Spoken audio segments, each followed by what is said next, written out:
Alô a todos, muito boa noite, bem-vindos todos aqui ao Código Fonte, buenas noches a todos, muy bienvenidos a nuestro Código Fuente. Hoy tendremos un programa especial, va a ser un poco bilingüe, o más bien en español, e aos amigos brasileiros, lusófonos, espero que não cause nenhum problema de compreensão, mas gostaria de conduzir, então, em espanhol hoje, porque temos aqui a presença de uma pessoa muito especial. Temos hoje o honor de trazer acá nesse programa, que é um programa semanal para os amigos que não lo conhecem todavía. Temos o gran honor de ter a Joseph Humaya, que es un gran amigo y sobre todo un gran experto en todos los temas de seguridad, de combate al crimen organizado, de defensa de la democracia, de las libertades en Latinoamérica y en las Américas como un todo. Es director ejecutivo de una institución muy importante que es el Center for Secure Free Society, basado en Washington, y alguien con quien he estado en contacto estos últimos años, que me ha enseñado muchísimo de la región y de lo que podemos hacer por nuestras democracias. Así que, sin más, voy a pasar acá la palabra a Joseph con una bienvenida muy, muy especial. Y para empezar, quería hacer referencia a un hecho que ha tenido una repercusión enorme en Brasil, no sé, en otros países latinoamericanos, esta semana, que ha sido la visita de Nicolás Maduro a Brasil y luego la conferencia organizada por Lula con presidentes sudamericanos, pero sobre todo la recepción muy calurosa, la recepción muy honrosa brindada a Nicolás Maduro ha causado todo tipo de revuelta, incluso en la prensa mainstream en Brasil, que normalmente apoya la mayoría de las iniciativas de Lula o le da a Lula mucho espacio, ¿no? Mucho más de lo que jamás ha dado al presidente Bolsonaro. Pero bien, el hecho es que Lula parece estar confirmando sus planes de realmente profundizar el proceso de consolidación del Foro de São Paulo y sus regímenes en la región. Pero bueno, este es mi entendimiento de muchas personas, pero quería sobre todo escuchar entonces acá de Joseph, a partir de todo su conocimiento. Si quieres también empezar hablando de tu trabajo en el centro, como quieras, pero para sobre todo el beneficio del público de Brasil, ¿cómo ves el tema de Maduro, que nos ha causado realmente un choque a los brasileños? Bueno, obrigado, Ernesto, y buenas noches a todos de portugués. Mi portugués no es bueno, entonces tengo que ser español. Déjame disculparme por no hablar portugués, porque realmente con tanto trabajo que hago en América Latina y en Brasil debería hablarlo. Pero no, Ernesto, como tú, bueno, gracias por la introducción, gracias por tenerme acá. Y como hemos conversado en varias ocasiones, o sea, creo que nada de lo que está pasando en Brasil en cuestión de Lula y sus acciones internacionales, si se puede llevar, estamos hablando de su viaje a China, sus declaraciones que ha hecho sobre a favor de Putin en Ucrania, la visita que ha recibido hace poco de Nicolás Maduro en Venezuela, y bueno, todo lo que ha hecho, nada es sorprendente, nada es sorprendente. Eso era típico Lula da Silva. Y tal vez aquí en Washington algunos estaban pensando, yo digo más, estaban orando que podía ser un Lula moderado, como ellos querían pensar que Lula era un presidente moderado en su primer mandato, en hace ya 15 años o más atrás. Pero no, sabíamos que no, este Lula va a ser, y puedes discutir que no, qué tan moderado era en ese momento también, pero igual sabíamos que iba a ser mucho más radical y lo estaban demostrando.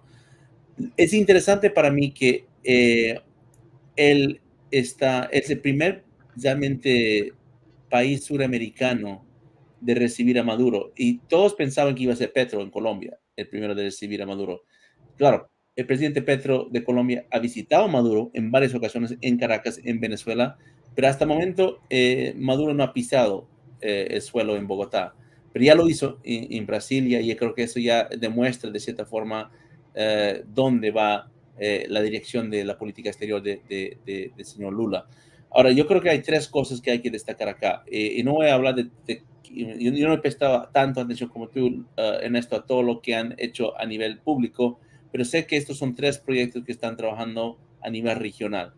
La primera es económica, porque Lula se ha prácticamente encargado de promover la narrativa antidólar, y no solamente en América Latina, sino en el mundo. Ha puesto a la expresidenta y su gran amiga Dilma Rousseff como presidente del Banco de los BRICS, ¿no? Está a prácticamente la mitad, sino más, de su discurso en Beijing se trataba del fin de la hegemonía del dólar. Y esto es un proyecto que es vieja, porque es un proyecto que empezaron durante su gobierno cuando él estaba presidente en Brasil antes. Es un proyecto que Rafael Correa avanzó cuando era presidente en Ecuador, que Hugo Chávez habló de construir una alianza antidólar. Entonces están retomando ese proyecto que realmente nunca funcionó en términos prácticos. Yo me acuerdo que querían usar a UNASUR para hacer esto y nunca lo querían hacer.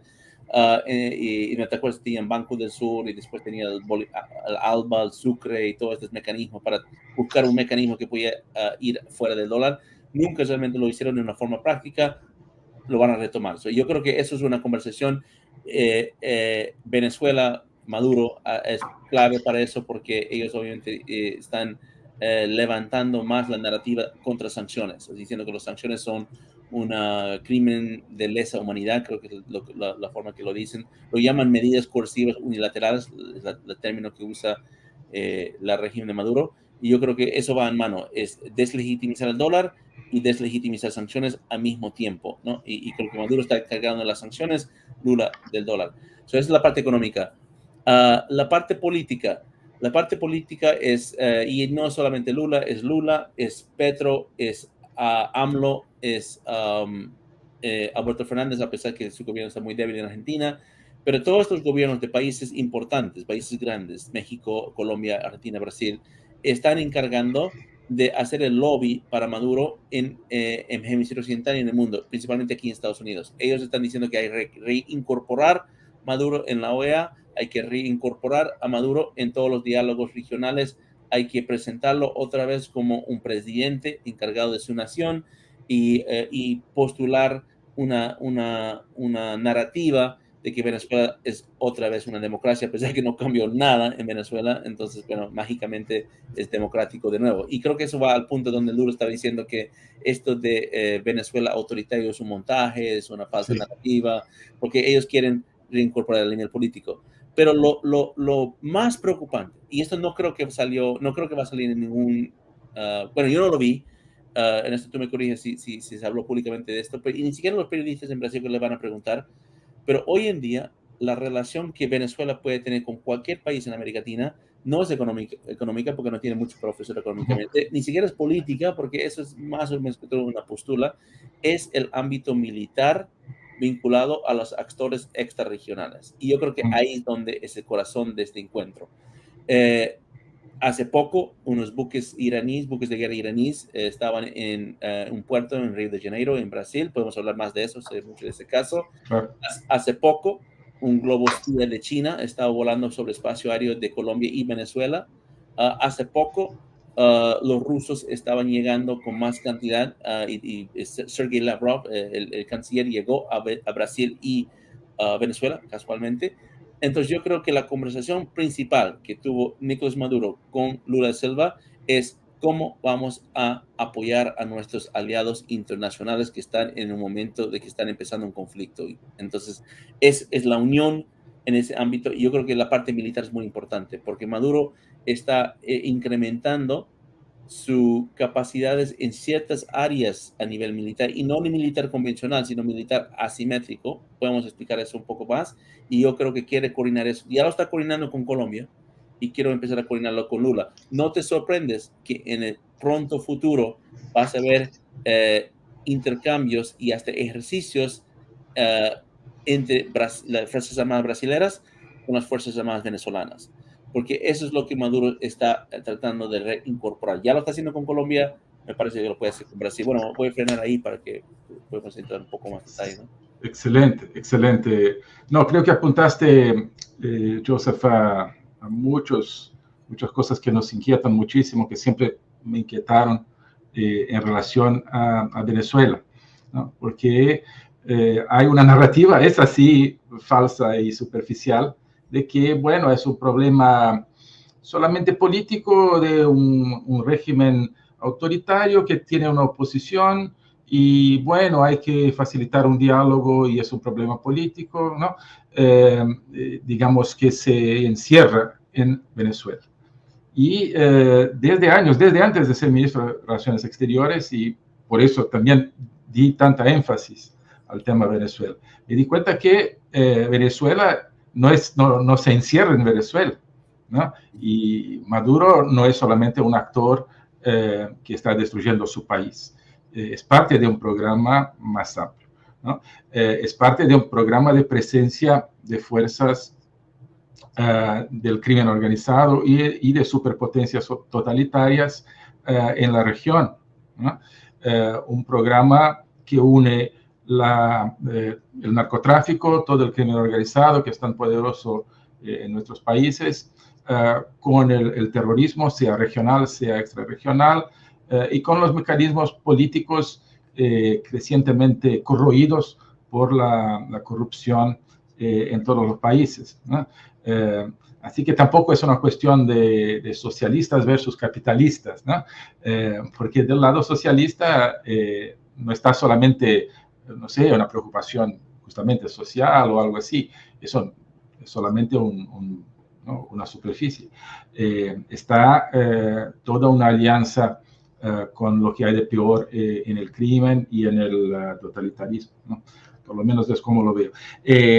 Y eso de que pongas la dimensión militar como la principal dimensión de esa nueva fase de una relación del Brasil de Lula con Venezuela de Maduro, que apunta justamente a eso, de que no estamos jugando, ¿no? No estamos brincando, para decirlo en portugués.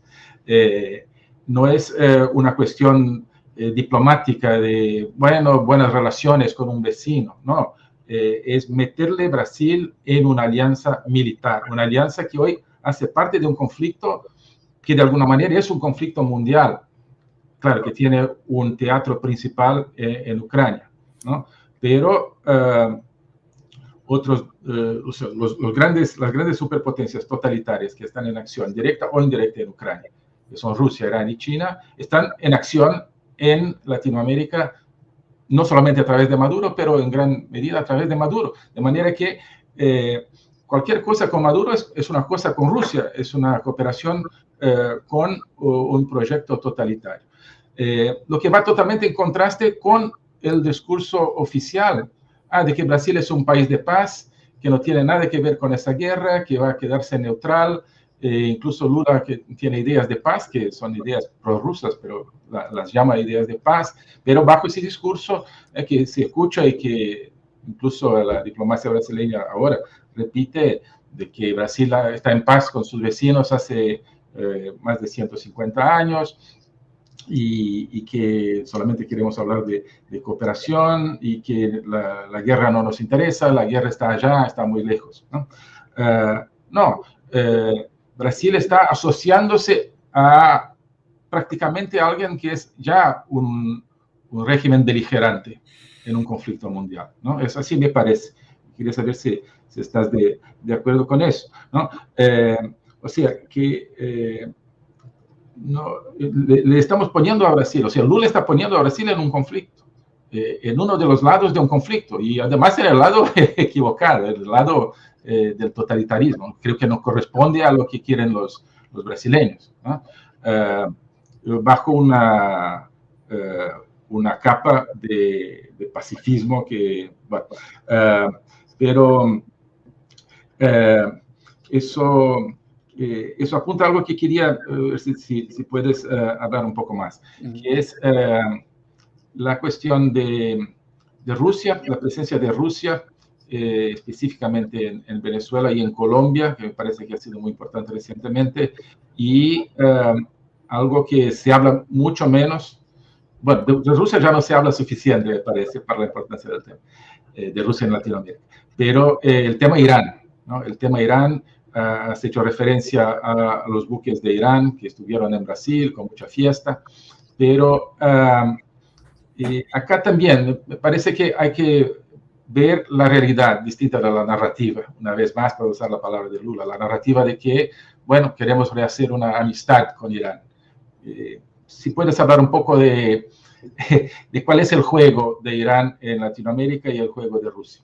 Bueno, claro, y déjame desempacar también en esto con lo que estabas diciendo sobre este aspecto militar, porque es donde estamos enfocando. En octubre de 2020, y esto tiene que ver con Irán también, pero en octubre de 2020, Maduro hizo algo muy importante que pasó por impercibido. Había algunos periodistas que escribieron alguna nota, pero no era un tema, digamos, un titular, no era un tema de día. Él construyó un Consejo Científico Técnico Militar en Venezuela. Y si te acuerdas bien, esto fue cuando las elecciones de Bolivia se acaban de culminar. Estamos hablando en octubre de 2020 eran las elecciones, noviembre de 2020 empezaron a inaugurar este nuevo Consejo Científico Técnico Militar en Venezuela y apenas ganó el régimen del movimiento de socialismo en Bolivia, el MAS. Evo Morales hizo sus planes de regresar a Bolivia, que estaba viviendo en su momento en Argentina. Pero antes de regresar a, Bolivia, Evo Morales hace una escala en Venezuela, en Caracas. Y era justamente para esta reunión, para esta inauguración de este consejo. Y si leas los documentos del consejo, que no es, digamos, algo muy robusto en términos de infraestructura, era un acuerdo que están construyendo, se habla de construir un consejo de asesores, ¿no? Y en la lista de asesores es China, es Rusia, es Irán, es Cuba, y si no me equivoco también creo que incluyen hasta Corea del Norte, ¿no? Entonces, prácticamente los actores más autoritarios, más totalitarios del mundo, y están diciendo que con ellos vamos a hacer un acuerdo científico, técnico, militar, que ellos nos van a asesorar en construir mejores capacidades en el ámbito de guerra. Es prácticamente lo que están diciendo. No, eso es lo que dice literalmente en el acuerdo, pero eso es prácticamente lo que están haciendo. Evo Morales va ahí para ser parte de ese acuerdo, después viaja a Bolivia y bueno, ya sabemos qué está pasando en Bolivia. Pero empiezo con eso, porque, perdón, que me está picando algo en la garganta. Tengo agua acá, te puedo pasarte el agua también. Sí, gracias que tengo un poquito de agua aquí porque algo me picó. Bueno, habla un poco tú mientras yo... Claro. No, mientras tú hablas, un aspecto que quería salientar a ese, que tiene todo que ver con esa articulación militar. Bueno, la idea de Lula y de Maduro es reestructurar UNASUR, ¿no? UNASUR no es solamente un nombre, no es solamente una sigla. UNASUR era un proyecto de integración sudamericana en bases a básicamente el narcotráfico y la exclusión de cualquier influencia del mundo democrático, ¿no? UNASUR era para cerrar Latinoamérica a la influencia americana y del restante del mundo democrático, crear una región, un espacio, ¿no? Make the region safe for crime, ¿no? Claro. Crear una región bueno, segura para el crimen, que le da la plata, que le financia también esos regímenes. Y había una idea de una fuerza militar común de UNASUR. Sí. Ahí por el 2010, 2012 se estaba hablando de eso. Al final era muy temprano, quizás para esa iniciativa, y la transformaron en la Junta Sudamericana, ¿no? De Defensa. Sí. No me acuerdo el nombre que tenía. Como si fuera un foro de coordinación entre las fuerzas nacionales. pero yo me acuerdo de oí escuchar eso a autoridades de defensa de esa época, de los gobiernos de PT en Brasil, que sí había una idea de una fuerza común. No necesariamente para sustituir a los ejércitos nacionales, pero al final sería seguramente eso, ¿no? Y la disculpa era que, bueno, podemos mañana o después tener que enfrentar a alguien del norte, ¿no? Sí. O sea, sería una fuerza de defensa contra Estados Unidos, básicamente eso. Así es, así es. Así definían la cosa. Y parece que eso, quizás sin el nombre, pero lo que es peor, con la acción, está volviendo a la idea, ¿no? No, así es, ahora rescaté mi voz. Bueno, está bien. Sí, siguiendo la idea, y absolutamente correcto en eso lo que estás diciendo, porque justo iba a hablar de eso, porque una de las razones que Evo Morales participó en esa reunión en Caracas en noviembre de 2020 era porque estaban considerando tratar de reactivar ese proyecto de UNASUR, poner este Consejo Científico Militar como parte, un apoyo para parte de ese proyecto, y a lo mejor nombrarlo a Evo Morales como el jefe de UNASUR. Eso es lo que estaban hablando en su momento. wow. Creo que Evo Morales dice que no quería hacer, bueno, no sé los detalles de quién quería o no quería, pero lo que sé que pasó es de que Evo Morales levantó una organización que se llama RUNASUR, que no tiene que ver con UNASUR del ámbito multilateral, sino una nueva entidad que está vinculada a lo que él llama los pueblos de las Américas, un grupo de coalición de actores de sociedad civil, más que todo vinculado a los grupos indígenas. Entonces, yo no estoy seguro si ese proyecto de UNASUR lo van a revivir o simplemente se traspasó para hacer algo mucho más grassroots, como se dice. Pero mi punto es eso, la razón que esto pasó en noviembre de 2020 no era solamente por las elecciones de Bolivia. Esto pasó porque en octubre de 2020, Irán, según ellos, cumplió con los requisitos del acuerdo nuclear que firmaron con el presidente Obama y los otros gobiernos de los P5+1, lo que se llaman los otros gobiernos del Consejo de Seguridad de Naciones Unidas. Porque ese acuerdo que se firmó en el año 2015 tenía varias fechas de expiración de las sanciones que estaban impuestas sobre Irán. Entre los más importantes es la sanción puesta por parte del Consejo de Seguridad de Naciones Unidas, que se llama Resolución 1747. Ese es entre los más fuertes, porque ese no es solamente Estados Unidos, es todos los miembros del Consejo que estaban sancionando el programa militar de exportación de armas de Irán. O sea, Irán era prohibido exportar cualquier armamento bajo esa sanción. Una de las condiciones de ese acuerdo nuclear que Irán firmó con el mundo occidental era que se iba a levantar eso en octubre de 2020. Hay diferentes interpretaciones si eso es cierto, que realmente se levantó, porque sabemos bien que Irán no cumplió nada del acuerdo, o sea, no cumplió con nada de lo que tenía que hacer en términos de desarmar su programa nuclear. Entonces, hay una interpretación que dice que como no cumplió Irán, entonces no está vigente estas condiciones.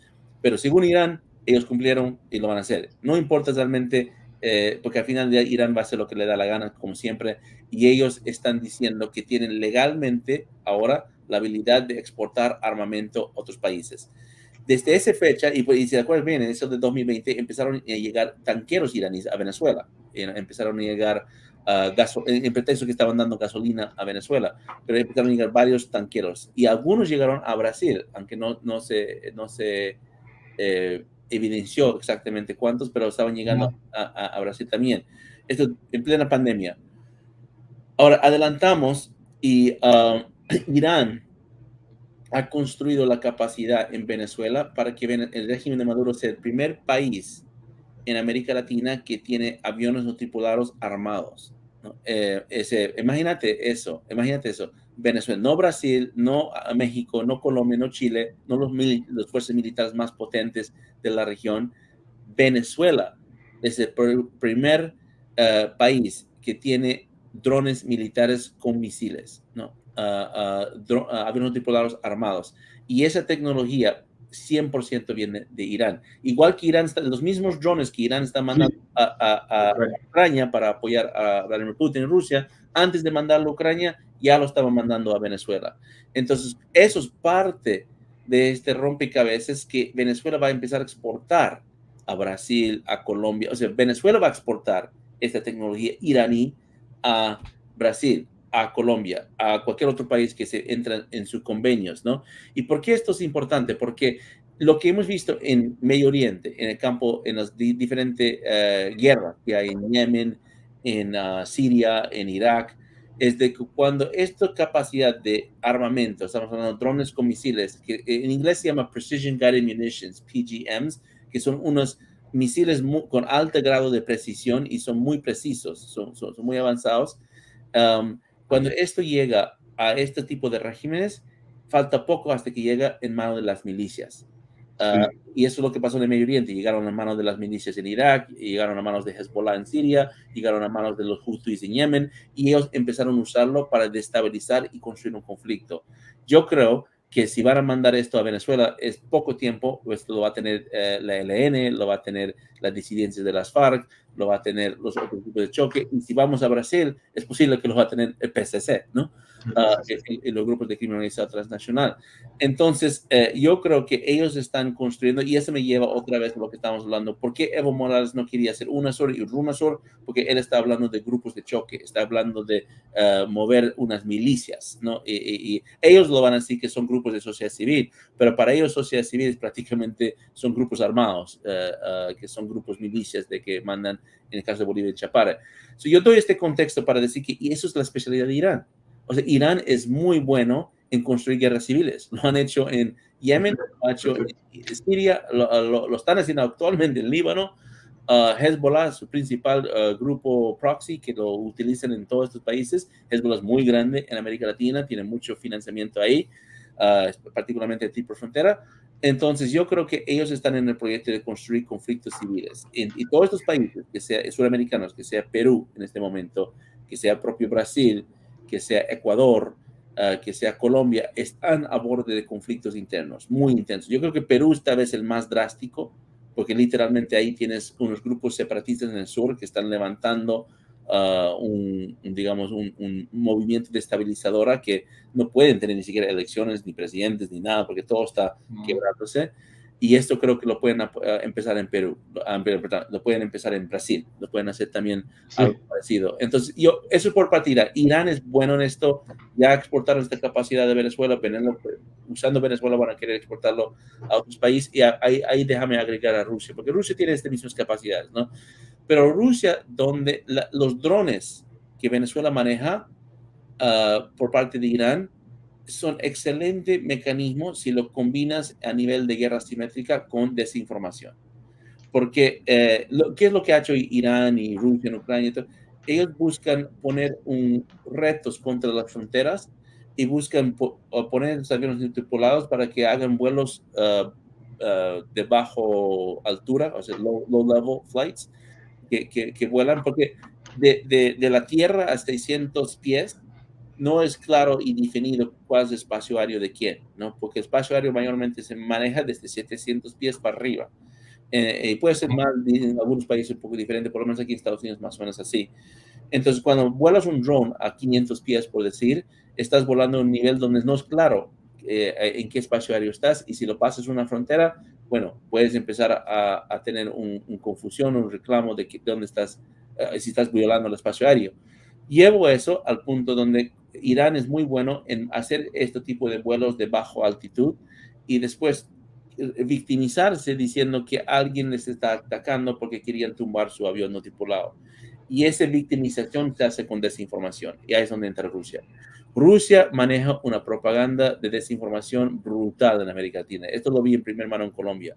O sea, ellos tienen desde Venezuela una capacidad cibernética, una capacidad de inteligencia artificial de dibujar y redibujar narrativas falsas usando medios estatales y activistas.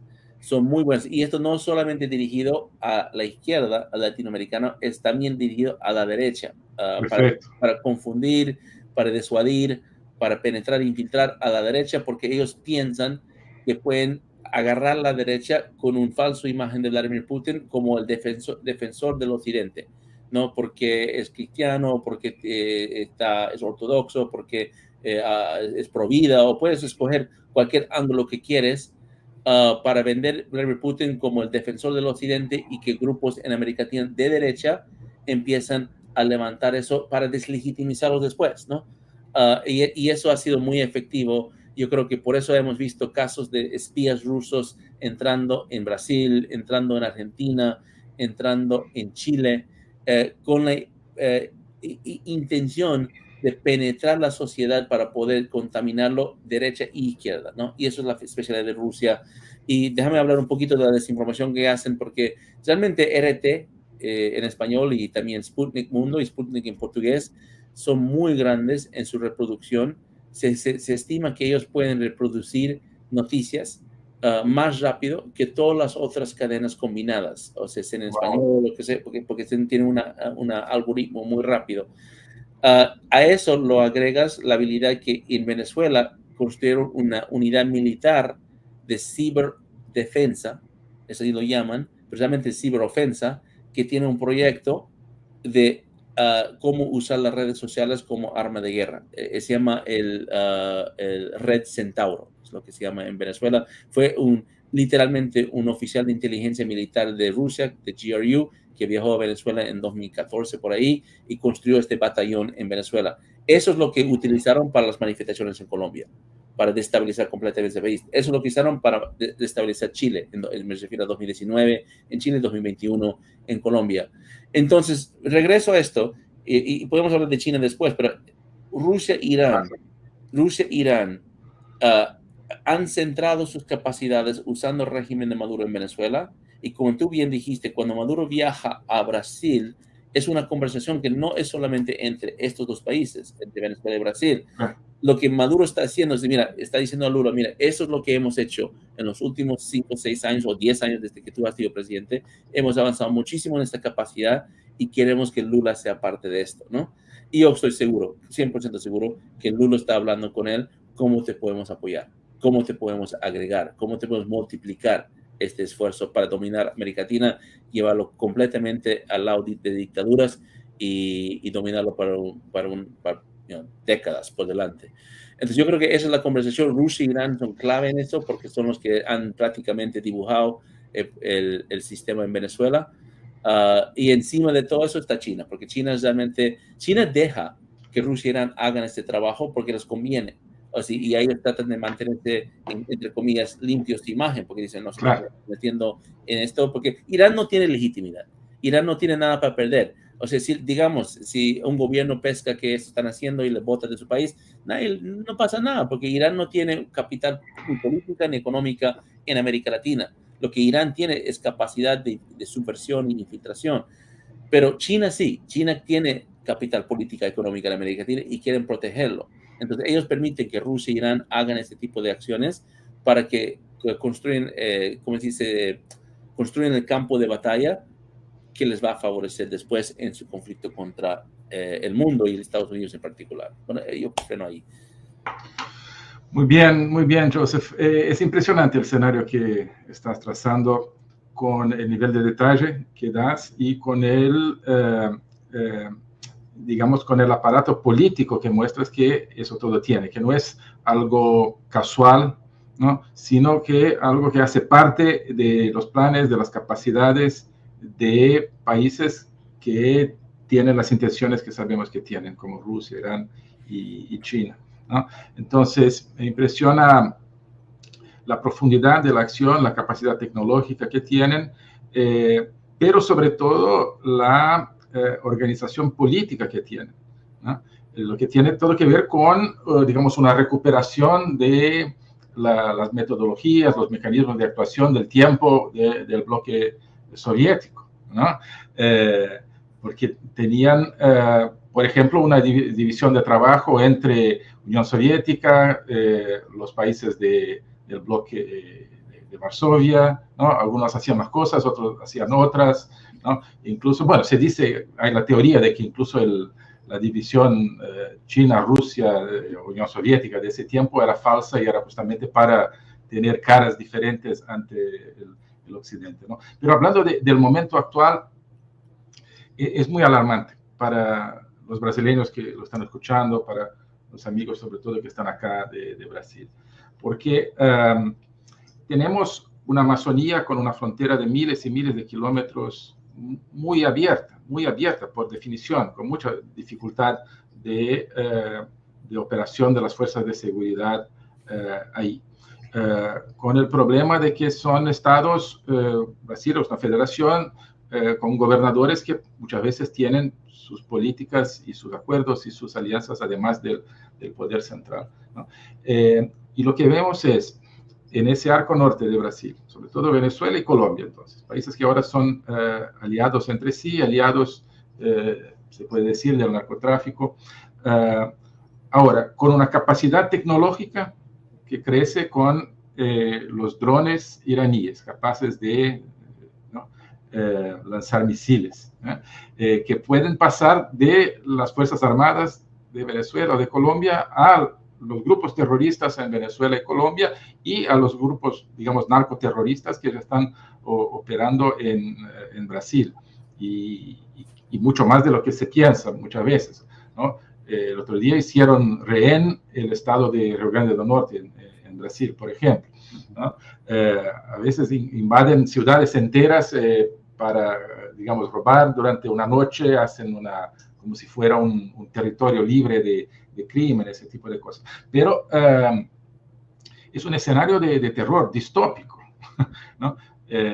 O sea, que esa gente tenga una capacidad de operación más grande que las fuerzas de seguridad de Brasil, en ese caso, sí, ¿no? Entonces, eso apunta a la debilidad de la estrategia de defensa y de la capacidad de defensa de Brasil. Me pregunto si Brasil está preparado para enfrentar a grupos, digamos, mercenarios atados al narcotráfico, con armamento bélico de primer orden, ¿no? Y capacitado a la lucha asimétrica, como son el caso de los drones, ¿no? Eso es la lucha militar, digamos, material. Y la parte virtual, algo que apuntaste, que es igualmente o más alarmante, que es la capacidad que tienen en la desinformación. Y eso lo estamos viendo en Brasil, corrientes de derecha que por una razón u otra se ponen en una actitud pro-Rusia, y muchas veces con una, digamos, con una estructura mental que no entiendo, porque, bueno, somos pro-Rusia, pero somos contra el Foro de São Paulo, contra el narcosocialismo en Sudamérica, pero Rusia está acá, Rusia está armando y capacitando justamente ese narcosocialismo, pero es una operación que, bueno, que está seduciendo a mucha gente. Le preguntas, ¿te gusta la idea de una nueva UNASUR comandada por Maduro? No, claro que no, sí. ¿Qué te parece de Putin? Sí, no, es un conservador cristiano que está luchando contra el globalismo, contra la OTAN, que es imperialista, ¿no? Así que se ve que hay hay un trabajo de desinformación permanente en las redes, ¿no? Y yo veo Brasil completamente vulnerable a todo eso, y ya antes, pero ahora con el gobierno Lula, no solamente vulnerable, pero potencialmente aliado y facilitador de todo claro, eso. Claro, sí, ¿no? sí. Bueno, no, eso, o sea, drones, desinformación. Sí. No, siento que necesitamos otro D, ¿no? Drones, desinformación y algo más. Sí. Desorden es lo que... Sí, total, exacto. Sí. Perfecto. Pero mira, hablamos un poco de Foro Sao Paulo, porque eso es algo que creo que tengo una perspectiva que a lo mejor no es la más común que tienen, especialmente tal vez en Brasil. Bueno.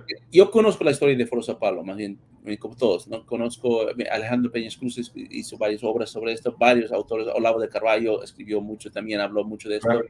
Y yo creo que eso es 100% ya documentado, reconfirmado, no es una teoría de conspiración, es una actual reunión que formaron en los años 90 y era prácticamente la fin de la Guerra Fría, ¿no? La fin de la Guerra Fría, Castro ya no tiene dinero, Lula viene para rescatarlo, pero lo que le cobró prácticamente es que tienen que protagonizar ahora Brasil en este nuevo mundo que quieren construir, y ahí por eso nace en Sao Paulo este grupo.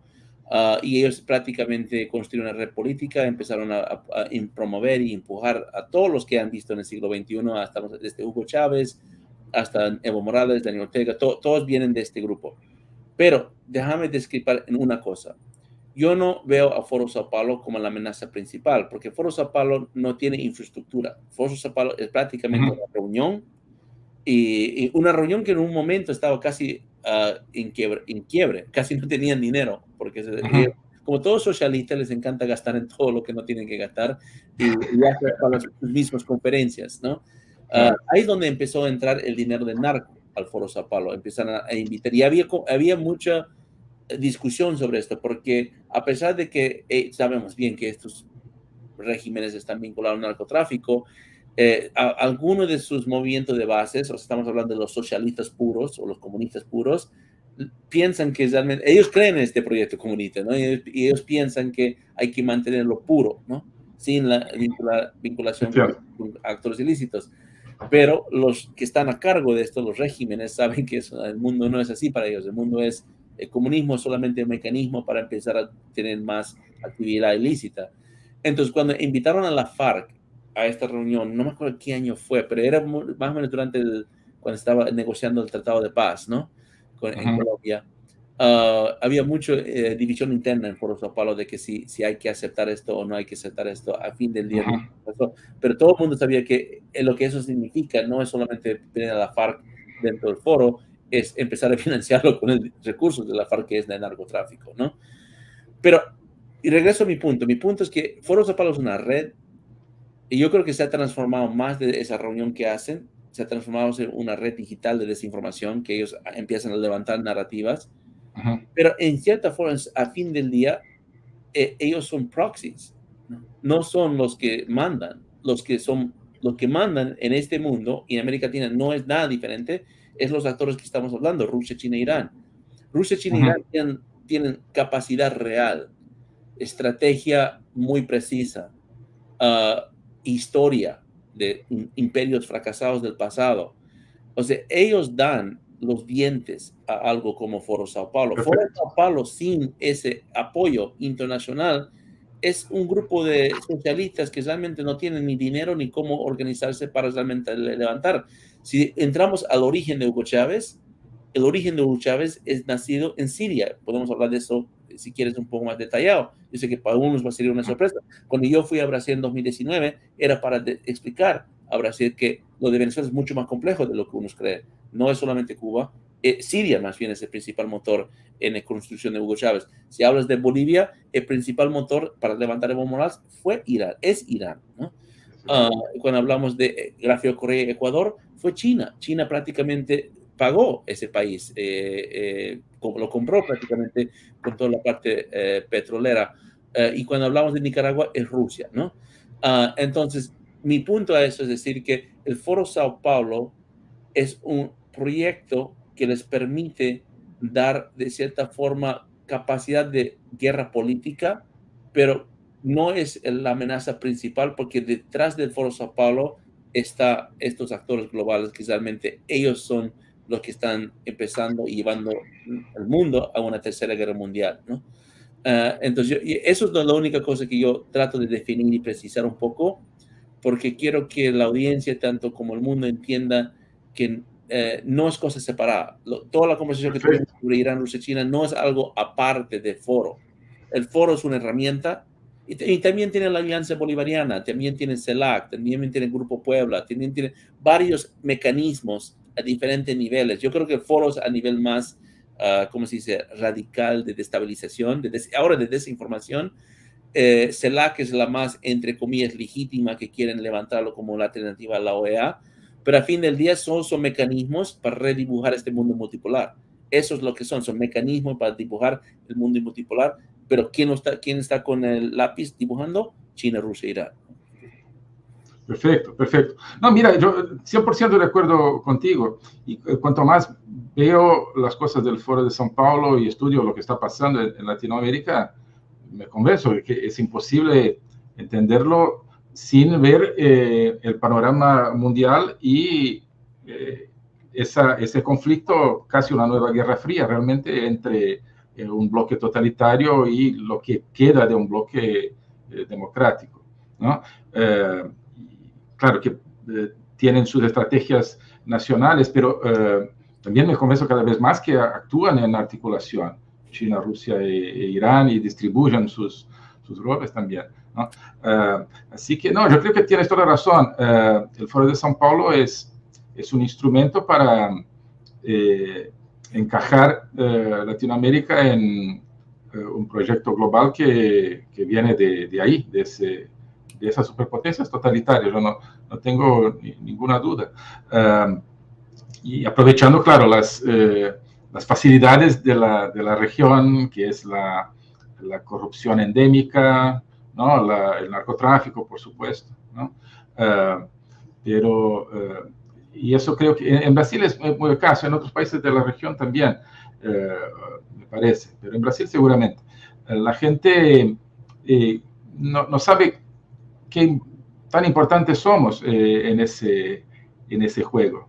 Creen que o no saben que hacemos parte, importantes o no, que hacemos parte de ese juego, ¿no? Entonces, ¿cuál es su visión del mundo, de esa gente, de tanta gente? Bueno, hay China y con Rusia más o menos como un aliado, y hay Estados Unidos y Europa más o menos aliados, y se están peleando antes económicamente, ahora también por procuración en la guerra de Ucrania, pero no tenemos nada con eso, no tenemos nada con eso, ¿no? Latinoamérica no hace parte de ese conflicto, ¿no? Incluso algunos creen, bueno, tenemos que administrar eso para obtener ventajas de ambas partes. Bueno, esta narrativa de que somos región de paz, Brasil es país pacífico, y que no tenemos nada con eso. Pero esa narrativa de un distanciamiento, de una equidistancia, ¿a qué sirve? Sirve a dejar que entre toda la operatividad de uno de esos bloques y que se corten los lazos con el bloque democrático, al mismo tiempo en que entra toda la parafernalia del bloque totalitario. Así que estamos dejando que se inserte a Brasil, a América Latina, en ese conflicto mundial, del lado que los brasileños, los latinoamericanos no quieren, me parece, ¿no? Pero bajo una apariencia de pacifismo, de neutralidad. Eso me parece que es el fenómeno principal, quizás, de desinformación para los brasileños, ¿no? Porque la peor guerra es aquella que se está trabando y tú no sabes y no puedes hacer nada.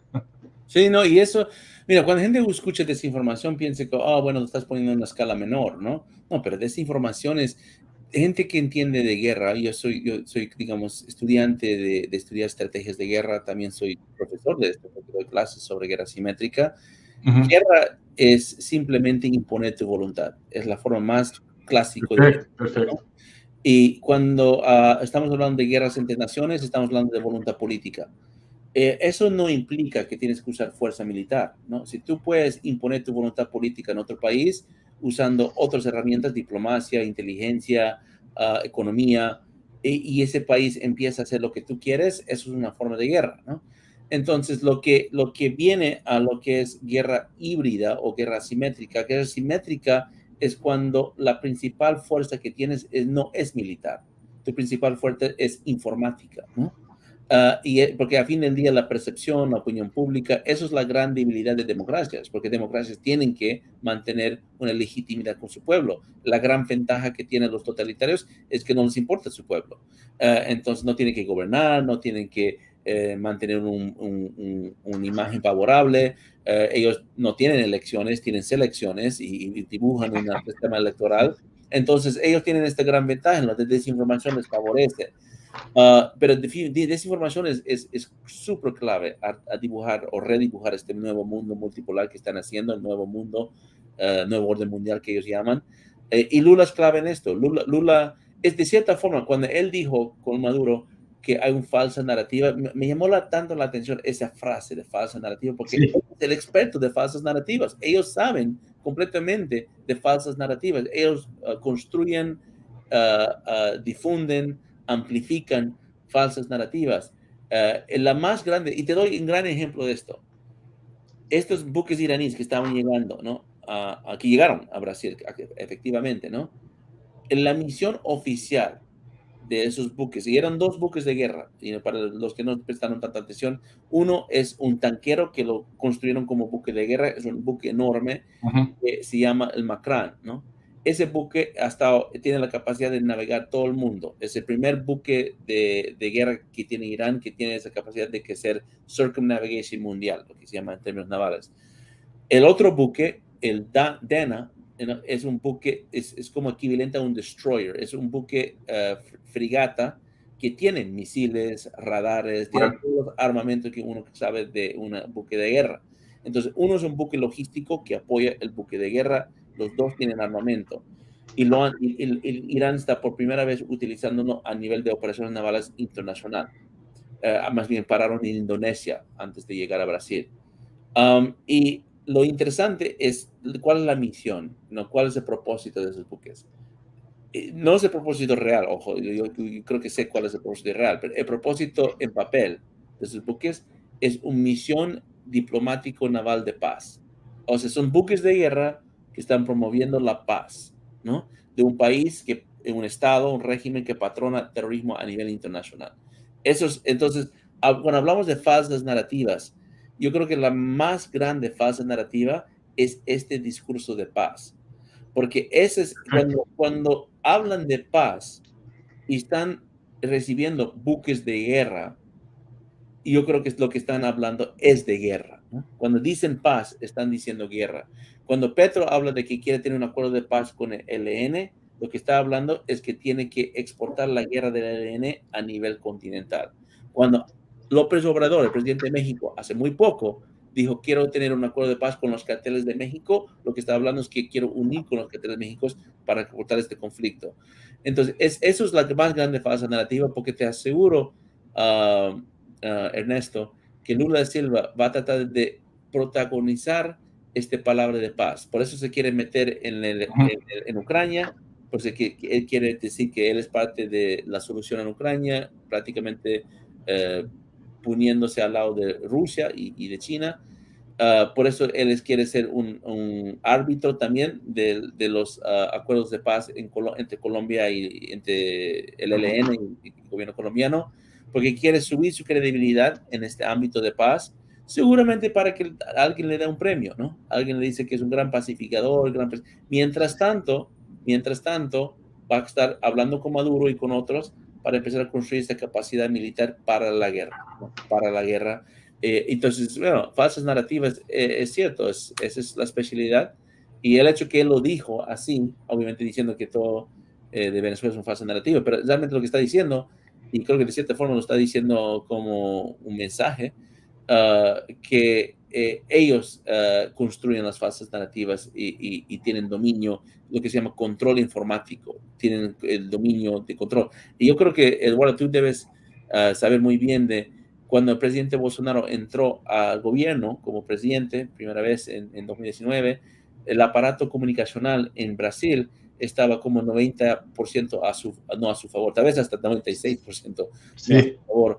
Entonces, el principal reto no era gobernar, el principal reto era comunicar, porque no pueden hacer nada, no pueden mover ningún centavo, no pueden, ¿cierto? Mientras se están atacando constantemente. Entonces, eso es guerra, ¿no? Sí. No, el gobierno de Bolsonaro fuimos completamente víctima de esa guerra interna y externa de narrativa, porque no teníamos el control de eso, entonces hacíamos las cosas, por ejemplo, intentar, poner fin al régimen Maduro, o sea, ayudar a los venezolanos a hacerlo con la coalición que por iniciativa de Brasil empezamos en enero. La primera cosa que hice como canciller, el 4 de enero, me acuerdo, de 2019, reunión del Grupo de Lima, yo llevé la propuesta de no reconocer a Maduro colectivamente y luego se reconoció a Guaidó algunos días después. Bueno, fue eso que permitió toda la coalición. Pero eso era, en la prensa parecía como un despropósito, no había ninguna narrativa explicando, bueno, intentábamos explicar, pero eso no pasaba a la gente. Un proceso que tiene que ver con la seguridad de la gente, porque el régimen Maduro es sobre todo, antes que todo, un una amenaza a la seguridad, sea por la unión con los carteles, sea por la unión con las fuerzas extrarregionales que quieren hacer de Latinoamérica un teatro de guerra, ¿no? Pero no, la importancia creo que es vital de la comunicación, de la información, mucho más que la militar. Estoy convencido también de eso. Porque una cosa es que, bueno, estés en una situación de conflicto, bueno, estás acá y hay un tipo que viene en contra tuyo y, bueno, te vas a defender, ¿no? Aunque él esté más armado, tú menos, pero sabes que es alguien que te está atacando, ¿no? Y que quiere, no sé, tomarte tu casa, tu familia, no sé, qué sé yo, ¿no? Otra cosa es que ese mismo tipo venga, pero en tu mentalidad tengas que no es un enemigo, que es un amigo, ¿no? Y que te va a ayudar. Es el mismo tipo con las mismas armas, ¿no? Entonces, lo decisivo no son las armas, es la mentalidad que te deja no luchar contra que te hace no luchar contra las amenazas, ¿no? Así que el que domina la mentalidad domina mucho más que el que domina el territorio o las armas, ¿no? Pero, mira, una cosa que quería preguntarte que tiene que ver con la guerra asimétrica, con la información. ¿Qué te parece de la presencia de China en el 5G, o sea, de equipos chinos en el 5G Claro, sí. en nuestros países? ¿De qué manera, si es que pueden utilizar eso para sus propósitos de guerra asimétrica, de una manera que no podrían si se hubiera excluido al equipo 5G chino? No, eso es muy importante. Yo creo que, mira, 5G, TikTok, los espectros de telecomunicaciones, CTE, todo este esfuerzo, ¿no?, que está haciendo China a nivel regional, a nivel mundial, pero en este caso regional también, es para mí para construir el dominio informático, ¿no?, para sus propósitos de guerra. Yo estoy convencido que China, que tiene su plan, China tiene 2 fechas claras en su mente, 3 realmente. Tiene 2049, que es la fecha 100 años aniversario de la Revolución Comunista, que ellos quieren ser el potencia más grande del mundo, dominar el mundo para esa fecha. Pero nos falta un poco de tiempo para eso. Tienen 2030, donde quieren ser la potencia económica más grande del mundo, que creo que eso les va a dar la habilidad de llegar a sus retos de 2049. Pero después, la que viene muy encima es lo de 2027. Para 2027, China quiere ser la control informático a nivel internacional, ¿no? Quieren ser el principal país que controla las redes informáticas, ¿no? Y eso incluye telecomunicaciones, incluye ciberespacio, hasta aspectos de espacio, incluye también la habilidad de redes sociales, ¿no? Entonces, China está avanzando con todos estos propósitos, para mí, para un conflicto. Ojo, si Estados Unidos o cualquier otro país de Occidente no se enfrenta con China para frenarlos, claro, no van a pelear. No, o sea, ellos prefieren que tú te rindes sin pelear ningún cosa y ahí está, la guerra se terminó. Gente va a decir que ni siquiera hubo guerra, solo la guerra no era kinética y los otros rindieron. Pero cuando ellos no están seguros que eso va a pasar, si es que Estados Unidos o otro país se levanta contra esta amenaza, quieren tener la habilidad de ganar y se llama victory conditions. Entonces, en eso, yo creo que si lees la doctrina de China en su ámbito de su comisión militar, su comisión militar de su Congreso, que es prácticamente liderado por Xi Jinping, porque es el jefe supremo de China, ellos hablan mucho de la inteligencia artificial, como lo que se llama la quinta generación de guerra, ¿no? Ellos hablan de... Yo he sido muy escéptico con esto de quinta generación de guerra por mucho tiempo. Yo doy clases sobre lo que es las generaciones de guerra, ¿no? Para resumirlo de una forma muy breve para tu audiencia, hay 4 generaciones de guerra en este momento aceptados de forma de doctrina a nivel de defensa casi en todo el mundo. Las primeras 3 generaciones son evoluciones que nacieron desde el nacimiento del Estado soberano en 1648 y de primera, segunda, tercera, que va prácticamente un periodo de 400 años, es en la evolución tecnológica de las Fuerzas Armadas, ¿no? Lo primero es la habilidad de tener fusil, después puede tener aéreo, después tener velocidad. Entonces, eso te lleva a lo que se llama operaciones de combinación de armas, Combined Arms Operations, ¿no? Y eso te lleva a la tercera generación de guerra. La gran diferencia con la cuarta generación de guerra es de que la cuarta cambia completamente el paradigma porque no lleva guerra asimétrica, porque cambia el centro de gravedad desde que sea fuerza militar a opinión pública. Ese gran giro es lo que Estados Unidos tuvo que despertarse en la guerra de Vietnam. Nosotros ganamos la guerra de Vietnam de una forma militar, pero perdemos la guerra de Vietnam de una forma de política e informática. Y no lo perdemos por capacidad militar, lo perdemos porque no estamos trabajando la narrativa, no estamos trabajando la voluntad política. Y eso nos ha extendido hasta Afganistán, hasta Irak. Y si te das cuenta, en el siglo XXI, Estados Unidos no está ganando guerras. Estados Unidos está perdiendo guerras porque Estados Unidos está muy enfocado en tener esa estrategia de tercera generación sin adaptarlo de cuarta generación. En 1991, la última guerra que Estados Unidos realmente ganó era cuando Estados Unidos se levanta para proteger a Kuwait contra la invasión de Irak. Sí. Esa es una operación muy impresionante de combinación de armas. Esa es si quieren conocer tercera generación de guerra, miran la operación de primera guerra del Golfo en 1991, porque realmente derrocamos al ejército de Irak en cuestión de semanas. O sea, y acuérdense, es un ejército que acaba de tener 10 años de guerra contra su vecino, Irán. O sea, tuvieron 10 rondas con Irán, muy duros, a un empate.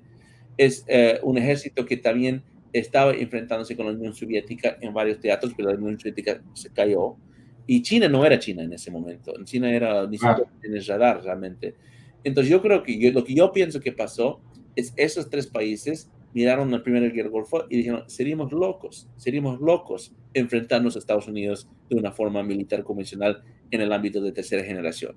Porque si eso es lo que hicimos al ejército que fue 10 años de un empate con Irán, imagínate qué vamos a hacer con el resto. Entonces, ellos cambiaron completamente su doctrina. Ahí es cuando entra la doctrina de el general Gerasimov de Rusia, la doctrina del general Qasem Soleimani de Irán, la doctrina de Lin Zexu de la Comisión Militar del PLA de China, con la guerra estricta, que el libro salió en 99. Cambian su doctrina a guerra asimétrica, pero después agregan la parte híbrida. Y yo pienso que esas potencias empezaron a desarrollar nuevas capacidades. Y ahí regreso a lo que es quinta generación. Porque yo, como dije, yo estoy muy escéptico de quinta generación, porque yo dije, había muchos papeles de académicos acá hablando de quinta generación. Muchos pensaron que ciberespacio iba a ser quinta generación. No es quinta generación, es el quinto dominio de guerra, ¿no? Porque hay espacio, hay tierra, hay espacios, space y ciberespacio. Eso, pero no es una evolución de guerra, ¿no? Pero hay que mirar lo que dice China, porque lo que China dice es, si ahora estamos en cuarta generación, donde la opinión pública es la principal ámbito del conflicto, las narrativas, las contranarrativas, la legitimidad política, y eso es guerra hoy en día, y Estados Unidos está perdiendo porque no sabe pelear así, ¿qué nos puede llevar a que se puede avanzar en lo que es la percepción política y la opinión, y manipular la opinión pública de una forma mucho más avanzada? La inteligencia artificial, ¿no? Porque eso literalmente tiene la potencia de cambiar la realidad. De que lo que es real ya no es real. Lo que es ficticio se vuelve real. Este metaverso y todo ese tema que se está hablando, ¿no? O sea, el humano se vuelve prácticamente un parte de una simulación. No vivimos la realidad tal como es. Entonces China está invirtiendo todo su estrategia de fusión militar cívico, que es su industria de base, para construir recursos como litio, como coltan, como todos esos litios, para dar poder a su estrategia de inteligencia artificial, para combinar su armamento de drones hipersónicos con inteligencia artificial para cambiar la realidad. Entonces, ¿a dónde voy? Yo voy con eso a decir que yo creo que China, su interés principal en África y en América Latina es construir los motores de recursos naturales para promover su transformación a la quinta generación de guerra, que ellos piensan que les va a dar la ventaja de llegar a sus retos de 2030 y 2049. Y yo creo que en América tiene ese argumento, no lo entienden, no se ha presentado ese argumento, porque pensaron que, bueno, quieren todo nuestro litio, quieren todo nuestro mineral, pero es porque tienen una economía que está creciendo, una potencia que no. no solo que la economía está cayendo en China, pero mientras la economía está cayendo en China, su capacidad militar está creciendo. ¿Por qué? Porque ellos solo les importa eso, ¿no? Mira, es impresionante y fascinante al mismo tiempo, ¿eh? En Brasil tenemos que actualizar muchísimo el pensamiento sobre eso. Realmente no sé si nuestras Fuerzas Armadas tienen esa actualización de doctrina que es necesaria. Y sobre todo, no es solamente una cuestión de Fuerzas Armadas, ¿no? Es una cuestión de estrategia de país, ¿no? De entender todo eso a nivel de una estrategia de país, ¿no? Pero tenemos una compartimentación enorme tradicionalmente en Brasil entre defensa de una parte, seguridad de la otra, o sea, no se mezcla ejército con policía, ¿no? Bueno, que está muy bien, pero no corresponde a la realidad, ¿no? De los hechos, ¿no? La diplomacia es solamente una cosa de Naciones Unidas, del multilateral, la gente no ve la diplomacia tampoco como instrumento de defensa, digamos así, ¿no? Yo dije en algún momento que hoy día una Cancillería tiene que ser, un Ministerio de Exterior tiene que ser como si fuera un Ministerio de Defensa ideológico, un ministerio que mantenga la soberanía justamente de la información en su país, que mantenga el país funcionando a partir de una estrategia propia y no de una implantación de estrategias, ideas, ideologías extrañas, ¿no? Pero en Brasil hay un dogma de que política exterior es solamente una cuestión de comercio, ¿no? Yeah. Y con eso se pierde completamente la posibilidad de tener una presencia estratégica en el mundo, o tenerla por manos de quien estamos hablando acá, de Lula, de Maduro, en un proyecto de otros, ¿no? Y mira, entre tantas cosas, quería también preguntarte lo siguiente, que me ocurrió ahora. La presencia de Maduro en Brasil, muy explícita, ¿no? Con tapiz rojo, con muchos abrazos, besos, ¿no?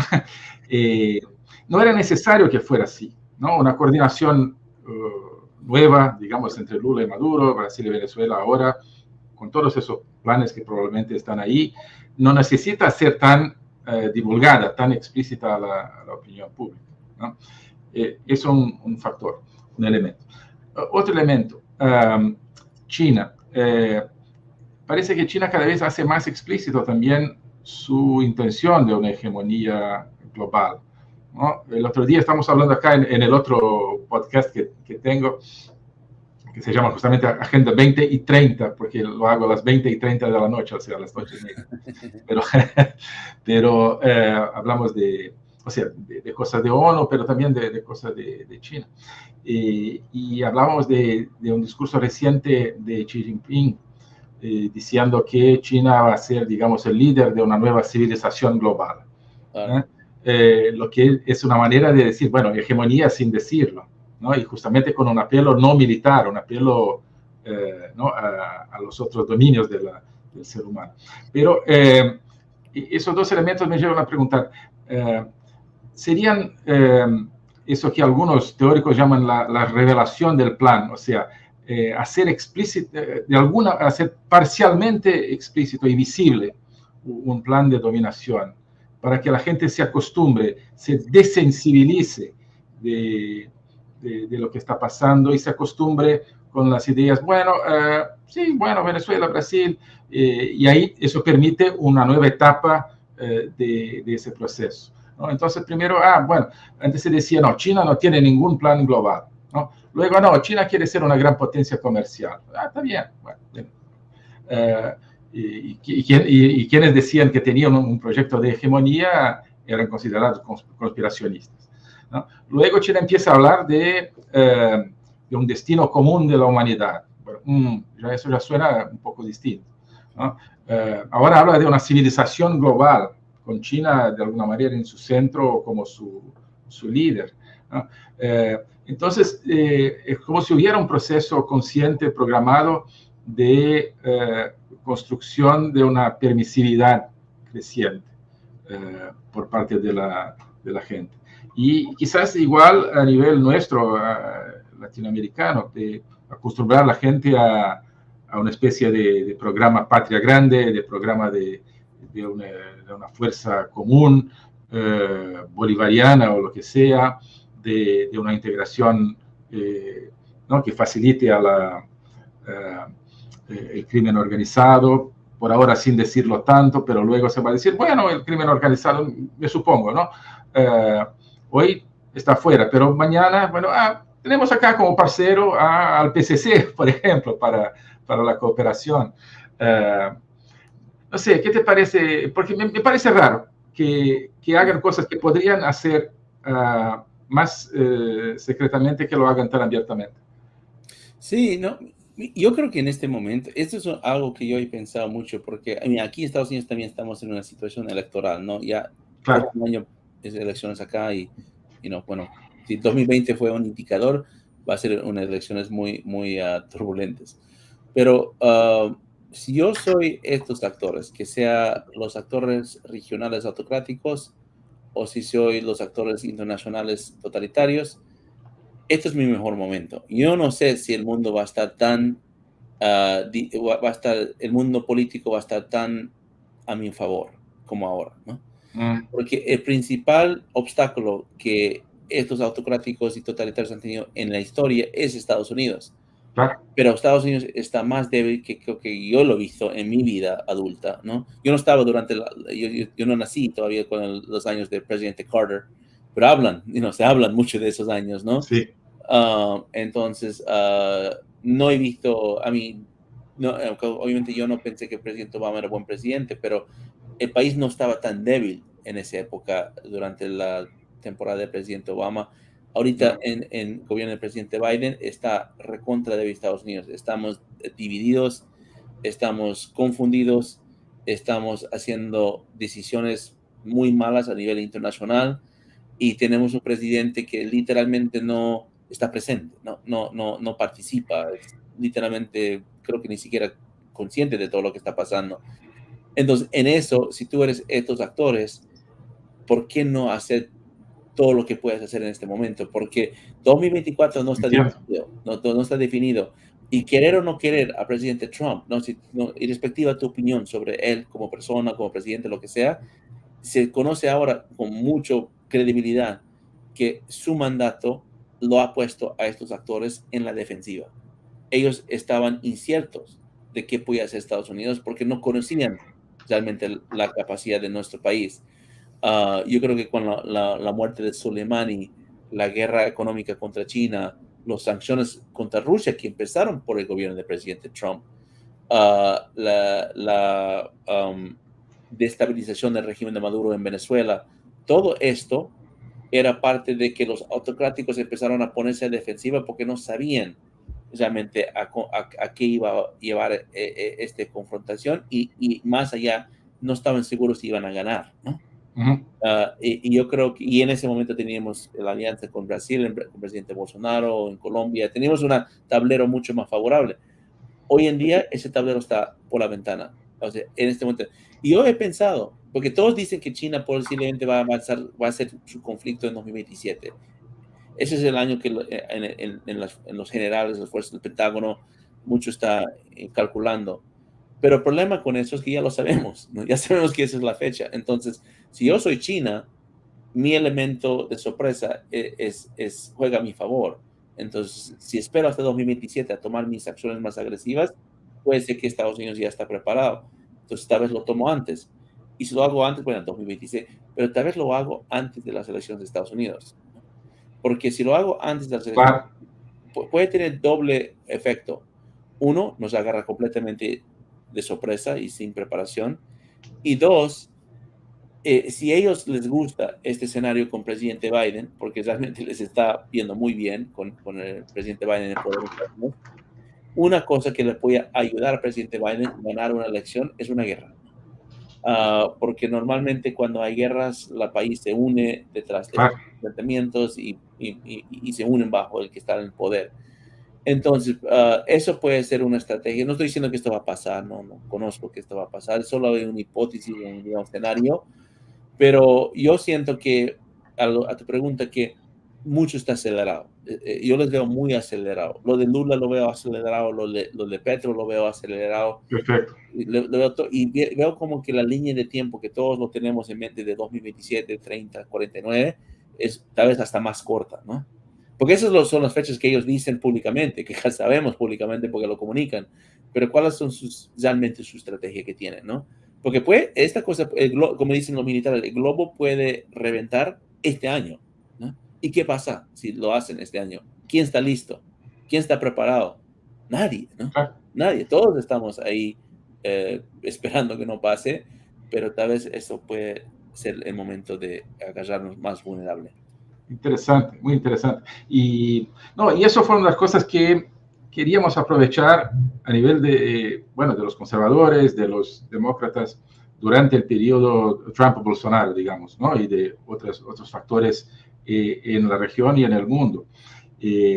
Incluso, yo trabajé mucho con Mike Pompeo en la, digamos, creación de las bases de una alianza verdadera Brasil-Estados Unidos, pero además de eso, justamente en 2020 empezamos a trabajar para hacer, digamos, el núcleo de, llamémoslo así, un nuevo grupo de países democráticos, ¿no? Donde veíamos a Brasil, Estados Unidos, Japón, India, Australia, quizás Reino Unido, o sea, para hacer una cosa mediática, un BRICS del bien, ¿no?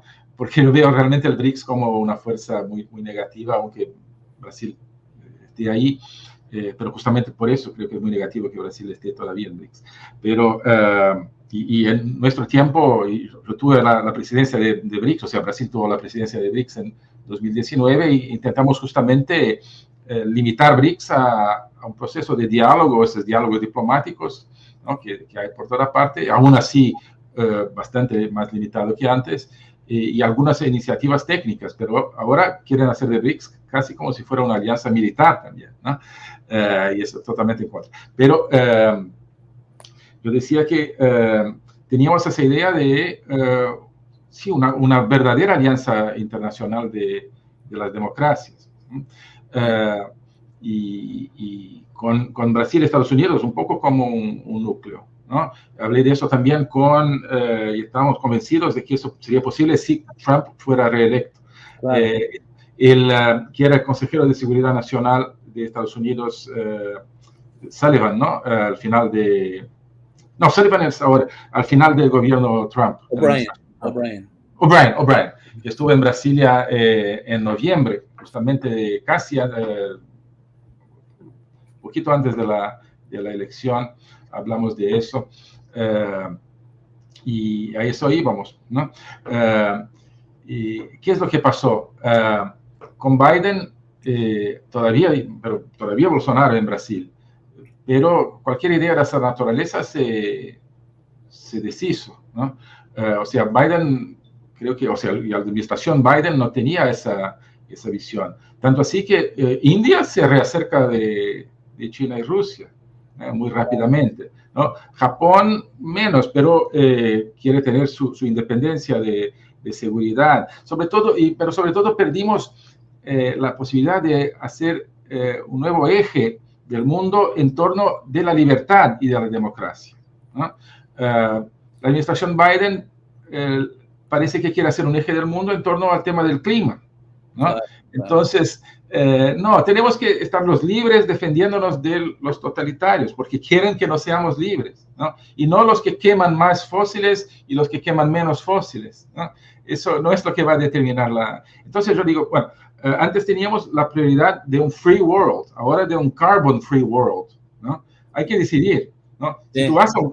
Si tú dices que la prioridad es un carbon free world, ¿no? Un mundo libre un mundo libre de carbono, ¿no? De combustibles fósiles, no vas a tener un mundo libre, ¿no? Y yo creo que la elección Trump-Biden fue entre esos dos. Esos dos conceptos, ¿no? ¿Sabes quién no se preocupa de un carbon free world? ¿Sabes quién no le preocupa de cambio climático? No, Haití, ¿no? Haití, ni siquiera tiene árboles, ¿no? Entonces, Haití, cuando eres tan pobre y que bien.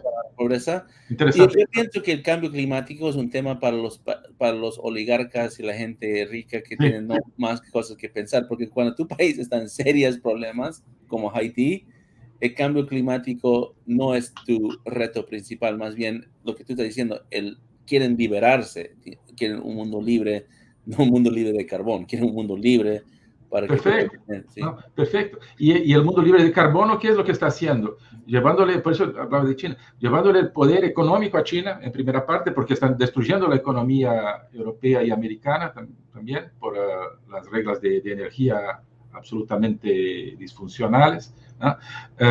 Están destruyendo las economías, están llevando el poder hacia, bueno, el poder real hacia China, ¿no? Pero, y el poder, digamos, ideológico hacia las Naciones Unidas, hacia el sistema multilateral, que la gente no ve que es un instrumento de sacarle poder a la democracia.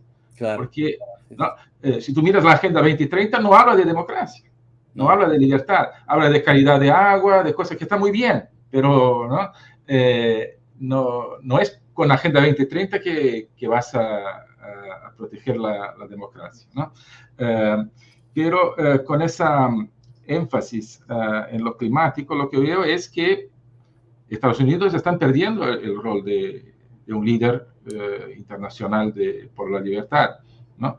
Y siguen enfatizando eso, aunque delante de la guerra de Ucrania, pero siguen con ese discurso automático que es casi de inteligencia artificial, que parece que está plantada en la cabeza de la gente, que la crisis climática, ¿no?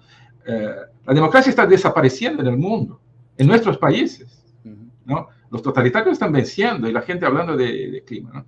Pero para volver rápidamente a Brasil, yo creo que Lula empezó con la idea de que con un nuevo discurso climático, que es decir, o sea, copiado del discurso oficial de Naciones Unidas, de los bien pensantes, iba a, o sea, proteger su flanco con Estados Unidos y Europa y estar bien con ellos y con eso poder hacer su política con Maduro y con Rusia, China, todo eso. ¿Tú crees que eso sigue siendo posible a nivel de administración americana? Que van a seguir comprando Lula por face value, ¿no? Por lo que dice del clima y dejándole que cree una Latinoamérica juntamente con Maduro hostil a Estados Unidos y que siga dando plataforma a Rusia, China, Irán, etc. Yo creo que sí, yo creo que sí. Era para mí claro que si Estados Unidos quería poder presionar a Lula, lo de los buques iraníes era un muy buen ejemplo de dónde iba a ir y cómo, porque si Estados Unidos quería que eso no pase, no hubiera pasado, ¿no? Porque teníamos suficientes métodos de presión contra el gobierno de Brasil para decir que esto no va a pasar y Lula hubiera hecho caso. Yo creo que parte del mensaje que hizo el presidente Biden en la Casa Blanca era, bueno, que no pase mientras estás acá en D.C., ¿no? Porque no quieren pasar esa vergüenza. Porque los iraníes querían realmente entrar justo cuando estaban ahí. Entonces no pasó en ese momento, pasó unas semanas después y Estados Unidos a nivel política no dice nada. No, yo no creo que el gobierno actual en Estados Unidos, el gobierno del presidente Biden, va a poner ningún freno contra la cercanía que Lula está construyendo con Rusia, con China, con Irán, con quien sea, ni con Maduro. Y yo creo que también estamos entrando en este año electoral y eso es un punto a favor de Lula, porque mientras Estados Unidos está distraído, él puede avanzar más con sus planes que está queriendo construir en la política exterior. Estados Unidos no va a ser un obstáculo para él, más bien va a ser tal vez un amplificador de algunas cosas que él quiere hacer para legitimizar su presencia y su imagen. Pero no sé, en esto, déjame terminar con algunas sugerencias, ¿no? Claro. Porque yo escribí, ya puedo poner el link del artículo. Yo escribí un artículo hace poco, realmente la versión original está en inglés, está en una publicación que se llama National Interest, que es una publicación medio de derecha acá, de centro derecha de Estados Unidos.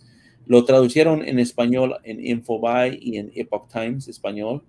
Y no sé si algún día alguien lo puede traducir a portugués, porque sería bueno. Claro. Y la título del artículo es si esta es la última chance de la derecha latinoamericana, ¿no? Si esto estamos entrando en la última chance. Va un poco con la idea de que el presidente de Paraguay va a ser ahora alguien de derecha, porque, bueno, ha sido de derecha y van a mantenerse así, y con la visión a Guatemala y Argentina, ¿no? Yo di 2 sugerencias en este artículo que voy a compartir con todos ahorita. Esta sugerencia es para un potencial nueva derecha latinoamericana, que sea en Brasil, porque Bolsonaro no está todavía fuerte, ¿no? Puede regresar si hace las cosas bien, o otro tal vez puede subir también en Brasil. Argentina tiene elecciones en octubre, grande posibilidad de que Argentina va a cambiar de mando de gobierno. Y bueno, entonces esto mensaje para todos y a todos los otros países que están tratando de recuperar su libertad, Colombia, Perú, México, todo. Los errores de los presidentes de derecha del pasado, tenemos que aprender de esos errores, ¿no? Yo no digo esto de una forma de crítica personal, yo lo digo de una forma de crítica constructiva a su gobierno, no a su persona, ¿no?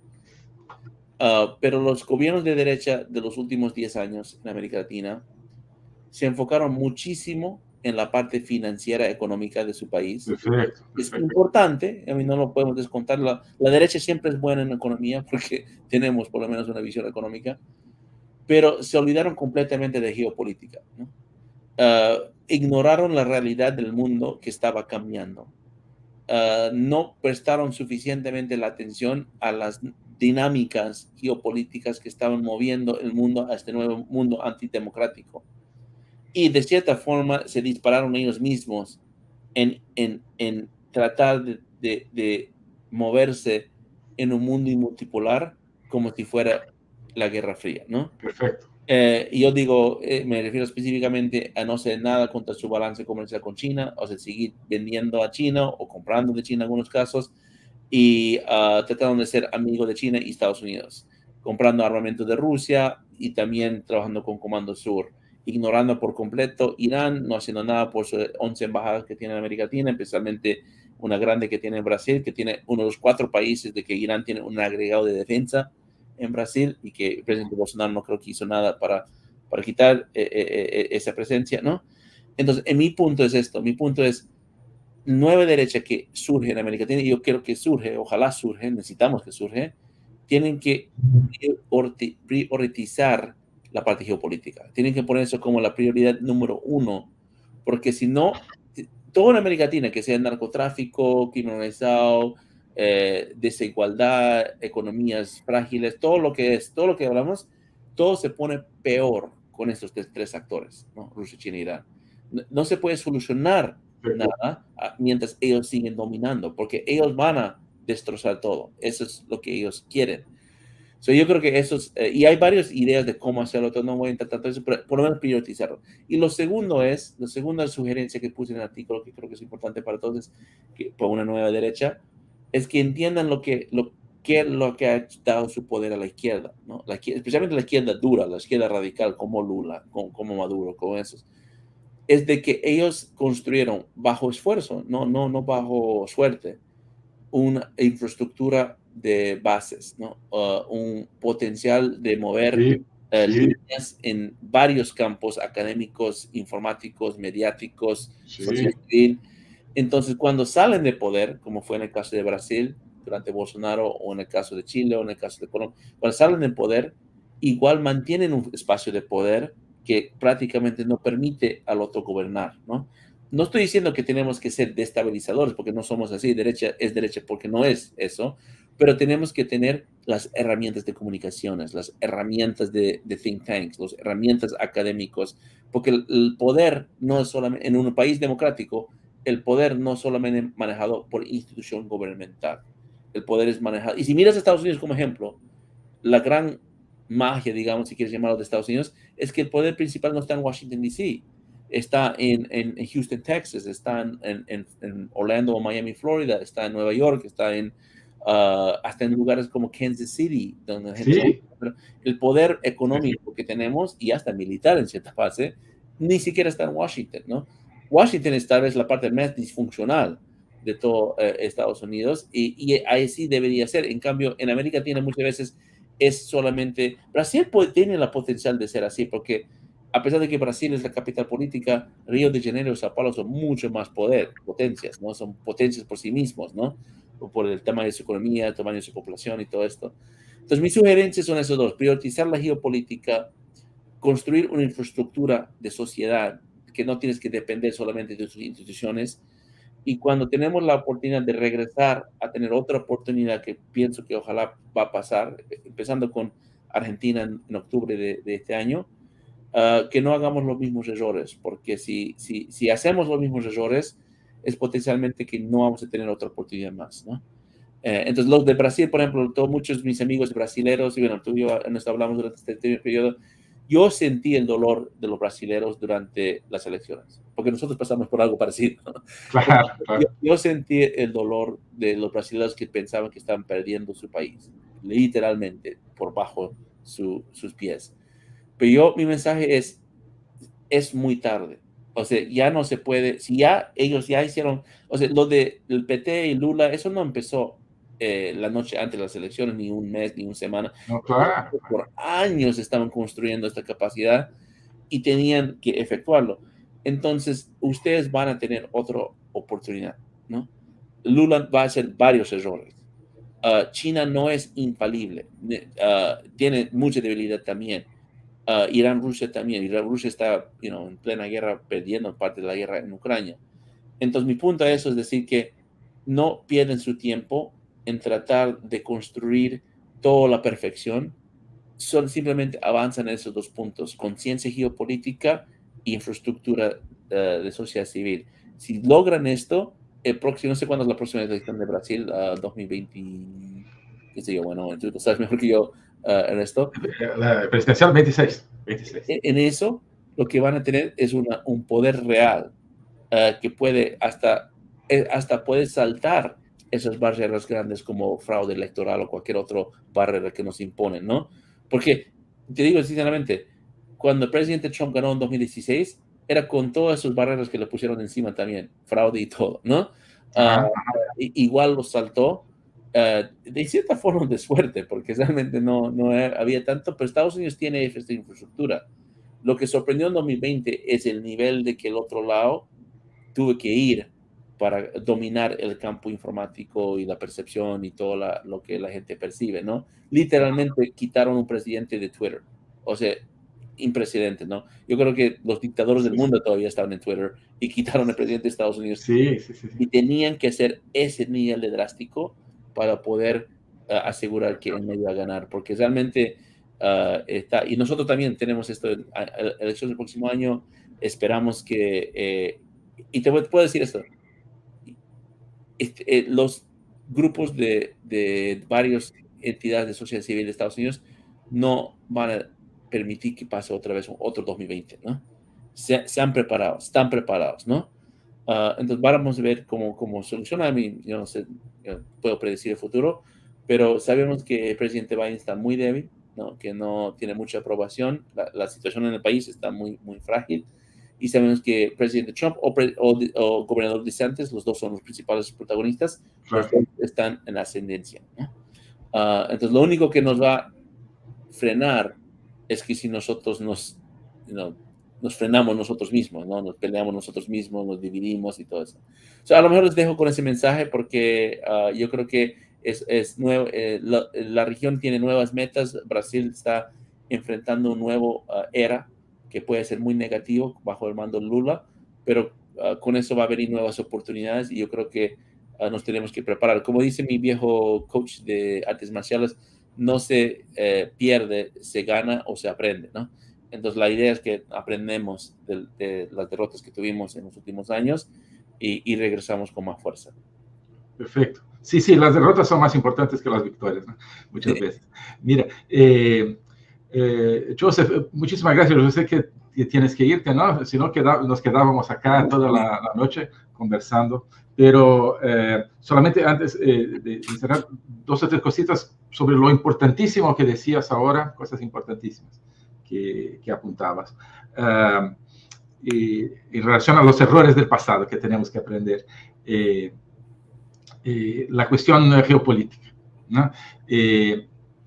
Prosur, por ejemplo, fue una iniciativa nuestra de 2019, básicamente Bolsonaro, Piñera y Duque, y la idea justamente era no basarlo en una integración comercial económica, sino una integración política, o sea, con una conciencia política y geopolítica de los desafíos. Pero luego con la pandemia eso se perdió y se acabó enfatizando la cooperación y eso se perdió, ¿no? Porque uno solo va a tener una fuerza, yo digo mucho eso, ¿no?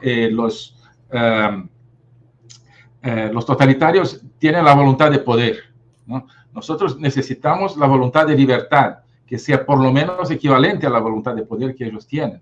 Y esa voluntad de libertad necesita instrumentos por lo menos tan poderosos como los de ellos.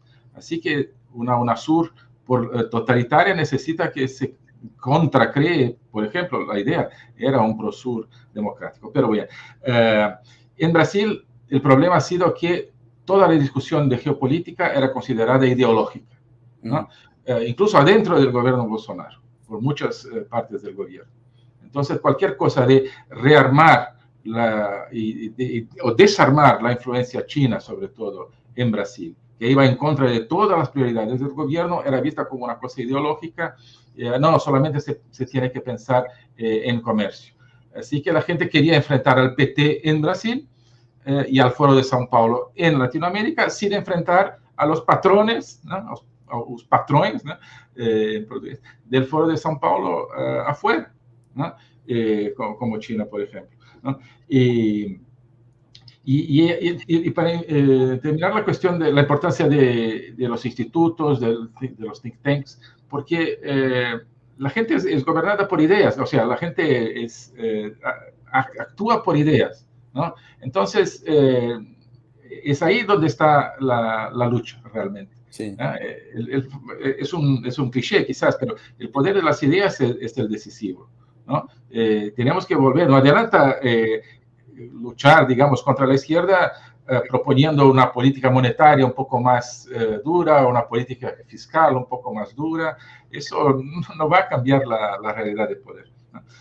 Pero quisiéramos mucho que tu trabajo del SFS fuera en ese sentido más conocido en Brasil. O sea, ya has estado ahí, conoces muy bien el país, pero es muy necesario que ese tipo de profundidad y calidad de información que tú traes, que tú manejas, y que el SFS maneja, sea conocido en Brasil. La gente no puede nutrirse del New York Times, ¿no? Para entender el mundo. Claro, claro. No, te agradezco, Ernesto, placer, y tal vez tenemos la conversación en otro momento también para expandir este tema. También agradecerte a ti por todo el trabajo que hiciste. Hemos hablado varias veces, pero públicamente déjame agradecerte todo el trabajo que hiciste cuando estabas como canciller del presidente Bolsonaro.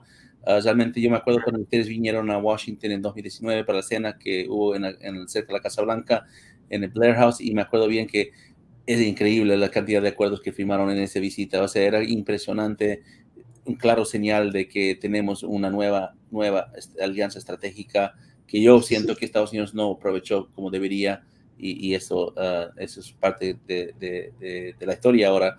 Pero ustedes hicieron trabajo, tú hiciste un excelente trabajo en esa visita y en todas las visitas subsecuentes. Y también déjame decir para la audiencia, SFS, nos pueden seguir en nuestra página web de Secure Free Society. Ahora también soy un asociado, visiting fellow a Heritage Foundation, que es un think tank muy grande, la más importante para conservadores en Estados Unidos. Pero también quiero dar un crédito también a un investigador que trabaja conmigo. Hemos trabajado mucho tiempo juntos, que es amigo también de Ernesto, y es un amigo mío y también es un gran conocedor de estos temas y me ha ayudado a entender Brasil de una forma mucho mejor, que es Leonardo Coutinho, ¿no? Leonardo Coutinho es asociado de SFS, es un investigador, es un autor de un libro muy bueno que creo que Ernesto y yo todos lo hemos leído, sí, que se llama Hugo Chávez o Espectro. Entonces también, si vas a nuestra página, sugiero que sigan a Leonardo Coutinho, que él no comenta tanto como estaba comentando antes, pero igual es muy activo y tiene un cerebro muy grande. Creo que escrita en Gaceta de Povo, creo que para sus columnas. Sí. Y fue un gran, bueno, ustedes lo tuvieron varias veces en la Cancillería, creo que cuando tú estabas ahí, Ernesto.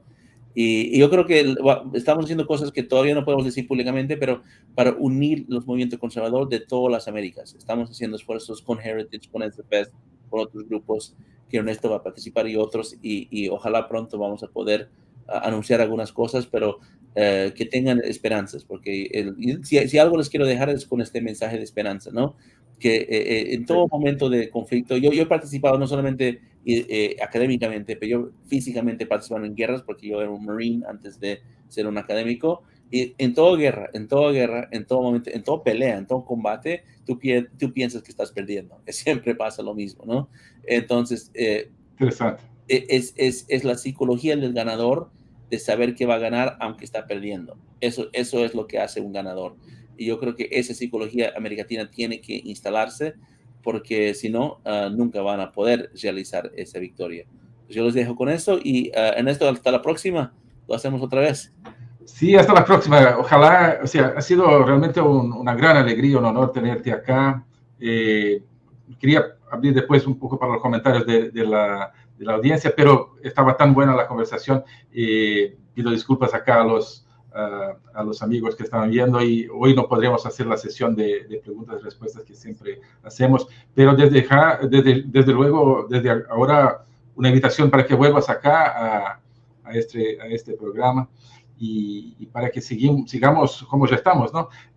Hablando, conversando y actuando mucho en común. Yo he aprendido, como decía, muchísimo contigo, y siempre me entusiasmo mucho con el nivel de tus conocimientos y cómo los traduces en una visión de acción, pero al mismo tiempo realista, pero al mismo tiempo con ese lado de esperanza, ¿no?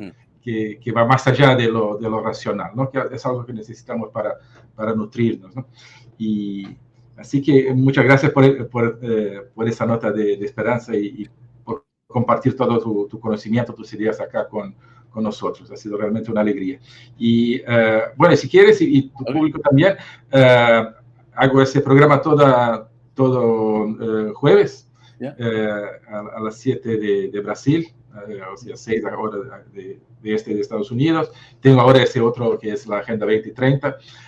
O sea, el Código Fuente es más sobre temas de Brasil, más o menos es lo que de donde partimos hoy. Agenda 2030 más sobre los temas del globalismo. Pero si tú quieres y tus amigos seguir también a los programas acá, será un honor igualmente. Y felicitaciones y fuerza. Gracias, Ernesto. Obrigado a todos y nos vemos muy pronto. Obrigado. Gracias. Obrigado a todo mundo. Boa noite. Nos vemos.